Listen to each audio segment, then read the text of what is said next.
সরম নাই তো এটা নিলে প্রচুর বেসের লগে বান্ধব তাহলে একটু খাইতেই তো। আচ্ছা আমি পাশে ভাই আমি যেন আসেন না কান্দেন কিছুই বোঝা যায় না সেটা লাগাইছে।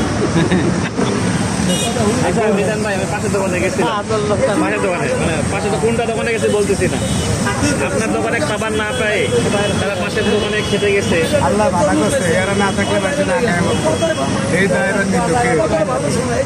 এটা শুনেন, তার ইন্টারভিউ নিতে গেছে, উনি বলতে যে শুধু পানি পাইছে, জলের সাথে পানি, কারণ গালাগালি করতে মিজান ভাই তো খাওয়াইলো না, এখন আমাদের পানির সাথে জল খাইতে হচ্ছে, এটাতে কি বলবেন? একজনের এই কথা কয়ে যদি করা মানে নিজে রাজ্যে প্রিয় অনেক লাস্টে এসে তরকারি ঢুকিয়ে গেছে একটু হানি দিয়ে মিলে খেয়ে আর এটা আবার দেশের ব্যাপারে দরকার নেই।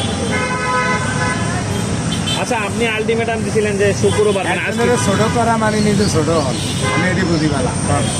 আচ্ছা আপনি আলটিমেটাম দিছিলেন যে শুক্রবারে কোনো ইউটিউবার যেন না আসে আপনার এখানে, কালকে শুক্রবার, তো এখন কি আপনি কি এই আলটিমেটামে আছে? অনেক আসছে মাছ চিনেননি আপনি, রাখা মাছ চিনেননি, এদিন বড়িতে উঠলে ঠোঁট ছিঁড়া গেল আবার আচার দেখলে কামড় দেখতে তো দৌড় দিয়া দৌড় দিচ্ছেন।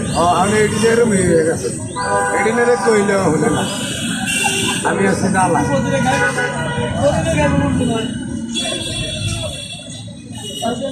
আর কি করবেন।